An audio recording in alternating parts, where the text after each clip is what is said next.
மலைவி தமிழ்ச்சி YouTube channel viewers எல்லாருக்குமே சந்தோஷமான வணக்கம். ரோட்ல யாருமே இல்லாம அனாதரவாக இறந்து கிடக்கக்கூடிய உடல்களை எடுத்து நல்லடக்கம் செய்யக்கூடியவர் தான் ஹுசைன் ரசா. இவர் இந்த சேவையை கிட்டத்தட்ட 41 வருஷங்களாக செஞ்சிட்டு இருக்காரு. அதாவது நான் இப்போ எனக்கு 71 இயர்ஸ் ஆகுது. ரவி ஜெயவர்தனையும் நானும் தான் இந்த வேலையை ஸ்டார்ட் பண்ணினோம். அப்போ எனக்கு 16 இயர்ஸ். இது எங்கள்ட அப்பா செஞ்ச வேலை. அவர் செய்கிறேன்னு இந்த கையால் செய்கிற இந்த கைக்கு தெரியாது. அப்படிக்கு சரிட்டவர். அவர்கிட்ட பார்த்து தான் நான் இதை செய்கிறேன், கேள்விப்பட்டிருக்கிறேன். அப்புறம் நான் ஜப்பானுக்கு போனேன். 8 வருஷம் அங்கே இருந்தேன். அங்கேருந்து வரப்போக்குள்ள ஒரு வேன் ஒன்று எடுத்தேன், இந்த பாகோ வேன். இப்போ 35 இயர்ஸ் ஆகுது. 1 ஓனர் ஒய்ஃபோட பேருக்கு அனுப்பிட்டு நான் வர்றதுக்கு ஒரு 1 வீக்கு முன்னே அனுப்பிட்டேன். வந்த பொருள் இப்போ இதில் தான் எல்லாம் 20,000 கூட 21,000 சட்டம் பாடிஸ் எடுத்திருக்கிறேன். 300 கொரோனா பாடிஸ் எடுத்திருக்கிறேன். நான் வந்தது அன்னோன் டெட் பாடிஸ் எடுத்திருக்கிறேன். எல்லாம் ஒரு இப்போ எல்லாம் ஒரு 21,000 கூட பாடிஸ் எடுத்திருக்குது. அது எனக்கு போலீஸால் கூப்பிடுவாங்க, 119 கூப்பிடுவாங்க. எல்லாம் கொழம்பு 15 எல்லா போலீஸால் கால் பெட்டி பம்பளை பெட்டி வேலை வைத்து மோதர் அங்கெல்லாம் உசைட் பால் அங்கால எண்டுக்குமே அன்னோன் டெட் பாடி ஆக்டினோம். அப்போ நான் கொண்டு போய் நான் இந்த வேனில் கொண்டு போயிட்டு எல்லாம் 1 மேன் ஷோவாக தான் செஞ்சு கொடுக்கேன். 51 இயர்ஸாக செய்கிறேன். இப்போ 4-5 இயர்ஸ் ஆகுது. ஃபவுண்டேஷன் எடுத்த இப்போ டிரெக்டர்ஸ் மாதிரியும் நான் அவங்களுக்கு பழக்கிறேன். இப்போ புதுசாக எடுத்தேன். போர்ட் ரயில்வே ஸ்டேஷனில் ஒரு ஆள் இறந்து போயிட்டிருந்தார். அது ஒரு தமிழ் ஆள். இப்போ முதலாவது ஒரு சிங்கிள் ஒரு ஆள். மிச்சம் இப்போ 100 பாடிஸ் எடுத்தால் அதில் 75% 85% நான் முஸ்லீம்ஸ். எல்லா ஜாதியும் கிறிஸ்டின் தமிழ். ஒரு முஸ்லீம்ஸ் எடுக்கிறேன் நான் ஒரு 25% தான்.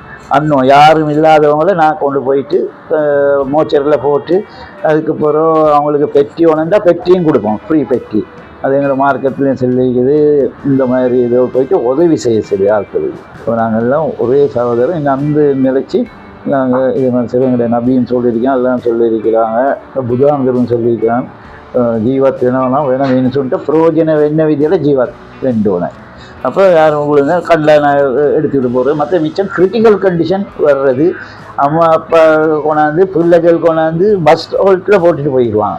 வேலை விதிய போலீஸால் தான் மிச்சம் கால் வரும். உசைன் போல் டக்கால் ரெண்டு மே வயசுக்கு அம்மா கெனிக்க பஸ் ஹோல்ட்டுக்கே தாளகியில். அப்போ நான் போனாக்கி மிச்சம் கொழும்புக்கு போகணும், வாங்க பேக் மருந்து எடுத்து தாரேன்ட்டு போய்க்கு சொல்லி அங்கே வச்சுட்டு போயிடுவாங்க. அதையும் கிரிட்டிக்கல் கண்டிஷனே நான் கொண்டு போயிட்டு ஹாஸ்பிட்டலில் போயிட்டு அட்மிட் பண்ணி மருந்து ஓலையும் எடுத்து கொடுப்பேன். சாரன் ஷர்ட் அதுவும் கொடுக்குறது. பொம்பளை இருந்து ஒரு கப்டான் போட்டு ஷூ கக்கா பெஞ்சிருப்பாங்க. அதுகள் எல்லாம் கழுவுறது. அது வேனில் ஸ்டாண்ட் பை தண்ணியெல்லாம் இருக்குது. கொரோனா டைம் சரியான டிஃபிகல்ட் பீரியட் உண்டு. 3 மாதம் கர்ஃப்யூ. யாருக்கும் ரோட்டில் இறங்கி எல்லாம் பாஸ் கொடுக்க மாட்டாங்க. போலீஸால் எனக்கு மட்டும்தான் பாஸ் தந்தாங்க. போலீஸால் தான் கூப்பிடுவாங்க. ஒரு குவாலிட்டி போலீஸால் கூப்பிடுவோம். உசைன் போல்ட் டக்கால் ரெண்டுக்கும் எத்தனையுமே பொடியாக தீணும். அதுதான் அது போயிட்டு எடுக்கிறது. எல்லாம் எடுத்து போயிட்டு இதில் போடுறது. இதை மோச்சரில் போட்ட உடனே அவங்க டிஎன்ஏ டெஸ்ட் பண்ணுவாங்க. இந்த டெஸ்ட் பண்ணுவோமே அது பாசிட்டிவ் நெகட்டிவ் அந்த அது பண்ணோடனே பிஹெச்ஐயில் இது பண்ணுவான். பிஹெச்ஐயில் இந்த வீடெல்லாம் தாக்கி இது பண்ணி அதுக்கப்புறம் அதில் கொஞ்சம் எனக்கு சான்ஸ் தந்தான். அப்போ நான் அந்த ரூல்ஸை கட்டுப்பாட்டு இருக்கிறது மாதிரி இருந்தால் அதுக்கப்புறம் வேனை கழுவுறது. ஒவ்வொரு கொரோனா பாடியில் தானே ரிப்போர்ட்டில் பாசிட்டிவ் இந்த இது வரது தானே நெகட்டிவ் பாசிட்டிவ் நான் வேனை போய் கழுவிடுவோம். நீ எனக்கு அதே மாதிரி 300 சொச்சம் வரும். நீ எனக்கு அது கணக்கு இல்லை. போலீஸுக்குன்னு தெரியும். என்னை தான் கூப்பிட என்ன நினைக்கிறேன். மல்சாலாவுக்காரனும் வரமாட்டான். அவனோடு வரேன்னு சொன்னால் அவனுக்கு 25-30,000 ரூபா கொடுப்பாங்க. நான் ஒரு சதம் எடுக்கிறதுல ஃப்ரீ. இனி அதுக்கு எல்லாம் 20 வயசு 15 வயசு பிள்ளை அதுக்கெல்லாம் நான் பொட்டி கொடுத்தேன். மற்ற மிச்ச சிங்களம் தமிழ் முஸ்லீம் எல்லாம் ஆல் கம்யூனிட்டிஸ் எல்லாத்தையும் பெட்டி ஒரு 300 சொச்சம் கொரோனா பாடிஸ் நான் எடுத்திருக்கேன். அதை பொட்டி மற்ற எக்ஸ்ட்ரா ஆட்களுக்கு வேறு 25 டிஸ்ட்ரிக்ட்லேருந்தும் கேட்டு வருவாங்க. அதெல்லாம் ஜென்ரல் ஹாஸ்பிட்டலில் தான் சாவுறது. மிச்சம் மரணம் வர 25 டிஸ்ட்ரிக்ட் ஆகுது. இனி அவங்களுக்கு நான் பெட்டி கொடுப்பேன். வேறு சாப்பிட்றது. இந்த 51 இயர்ஸ் சர்வீஸில் கொண்டு ஒரு 21,000க்கு மேலே பாடிஸ் கொண்டு போயிட்டு இருக்கிறேன். அதில் சில அனுபவங்கள் இருக்குது, மறக்க முடியாத கேஸ்கள். சில கிரிட்டிக்கல் கேஸ்கள் வரும். கிரிட்டிக்கல் அப்போ அவங்க சொல்லுவாங்க, போலீஸால் சொல்லுவாங்க புத்து துவலா தாலகியில் அவங்களோட மாறு அவங்க கொண்டாந்து அம்மா அப்பாவை விட்டுட்டு போவாங்க. பஸ் ஹோல்ட்டில் விட்டுட்டு போயிட்டு உங்களை கண்டக்டர் பஸ்ஸில் வச்சுன்னா பஸ்காரன் கண்டக்டர்காரன் ரோட்டில் இறக்கிடுவான். இறக்கின போகிறோம் போலீஸால் கூப்பிடுவான். போலீஸால் கூப்பிட்டோடனே எனக்கு சொல்லுவான், இதை போய்ட்டு ஹாஸ்பிட்டலில் போடுங்க. சில அந்த மாதிரி மறக்க முடியாத கேஸ். அவங்க சொல்லுவாங்க, என்னை கொண்டாந்து பாருங்களே இப்படி விட்டுட்டு போயிட்டாங்க, பொலிசு செல்வது இனி இந்த மாதிரி விட்டுட்டு போயிட்டாங்க. அப்போ எனக்கு சரி கவலை. யார் பாருங்க, அவங்க வீட்டில் இருந்தால் கரைச்சலாம். அவங்களுக்கு வந்து 85 வயசு 88 அப்படி வயசான சிஎம்மா. இது வந்து எங்களோட ஃபேமிலி ஃபண்ட் தான் வர்றது. மைக்காபா ஃபேமிலி ஃபண்ட் இருக்குது. அது எங்களோட பெரிய ஒரு ஜென்ரேஷன், இப்போ 7-8வது ஜென்ரேஷன் போகுது. என்னோட பேத்தி பேரன்கள் தான் இதை எனக்கு ஹெல்ப் பண்ணுறது மிச்சம். இது இந்த மாதிரி ஃபண்ட்ஸ்கள் எடுக்கிறதுக்கு.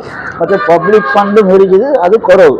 ஒரு 75% எங்களோட ஃபேமிலி ஃபண்ட், மைக்காபா ஃபேமிலி ஃபண்ட் தான் எங்களுக்கு 75% கிடைக்கும். ஒரு 25% அவுட் சைடால் கிடைக்குது.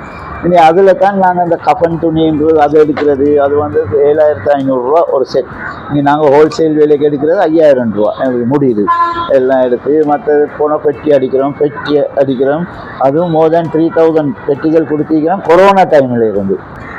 ஏண்ட பேர் வந்தது முகமது ரிஷாட் முகமது ஹுசைன். ஆனால் போலீஸால் கூப்பிடுறது வந்து நிக் நேம் ஹுசைன் போல்ட். அவன் கூப்பிடுற காரணம் என்னன்னு கேட்டால், ஜமீக்கால ஓடுவான் வீரன். அவன் 7 பதினொன்று தங்க பதக்கம் எடுத்திருக்காரு ஹுசைன் போல்ட் ஜமீக்கா. நீ அந்த பேரை தான் என்னை வச்சிருக்குது ஹுசைன் போல்ட். அவன் 300 மீட்டர் ஓடுவான். நான் 300 கிலோமீட்டர் ஒரு நாளைக்கு வேனில் ஓடுவான். 300 கிலோமீட்டர் இந்த பாகோ வேனில். மனுஷனுக்கு மனுஷனே உதவி செய்யறதுக்கு யோசிக்கக்கூடிய இந்த காலகட்டத்துல ரோட்ல அனாதரவாக இறந்து கிடக்கக்கூடிய பிணங்களை எடுத்து நல்லடக்கம் செய்து கொண்டு வராரு ஹுசைன் ரசாக். இந்த சேவையை மட்டுமே செய்யாம ரோட்ல அனாதரவாக இருக்கக்கூடியவர்களுக்கு தேவையான சில விஷயங்களையும் செய்யறாரு. சாப்பாடு வாங்கி கொடுக்கறது, அவங்களுக்கான ஆடைகளை வாங்கி கொடுக்கறது. குறிப்பாக பெண்கள் வந்து ரோட்ல, அதாவது கீழே தரையில படுத்து தூங்குறாங்க, அது நல்லதுக்கு இல்ல அப்படின்னு சொல்லி அவங்களுக்கான மெட்ரஸ் கூட வாங்கி கொடுக்கறாங்க. அது மட்டும் இல்லாம கஷ்டப்படக்கூடிய பாடசாலை மாணவர்களுக்கான புத்தக பைகள், புத்தகங்களையும் கூட வாங்கி கொடுக்கறாங்க. நிறைய வைத்தியசாலைகள்ல இப்போ ஆக்சிஜன் தட்டுப்பாடு அதிகரித்த வண்ணமாக இருக்கிறது. அப்படி இருக்கக்கூடிய வைத்தியசாலைகளுக்கு ஆக்சிஜன்ஸ் கூட இலவசமாக வழங்குறாரு இவர். கிட்டத்தட்ட ஒரு 45 வருஷங்களாக ஒன் மேன் ஷோவாக தான் இந்த சேவையை வந்து அவர் செஞ்சுட்டு இருந்திருக்கிறாரு. இப்பதான் கிட்டத்தட்ட ஒரு 5 வருஷத்துக்கு முன்னாடி தனக்குன்னு ஒரு குழுவை உருவாக்கி அதுல நிறைய அங்கத்தவர்களை சேர்த்து இன்னும் பலத்தோட இந்த சேவையை வந்து செய்து கொண்டிருக்கிறாரு ஹுசைன் ரசாக். புலம் வேணுவான். இந்த காலையில அந்த காலையில விட்டுரு. இன்னும் சொல்ல புலம் வேன் போகுது, என்ன புலம் மோச்சரி போகுது, இன்னும் மோச்சரி வேன்.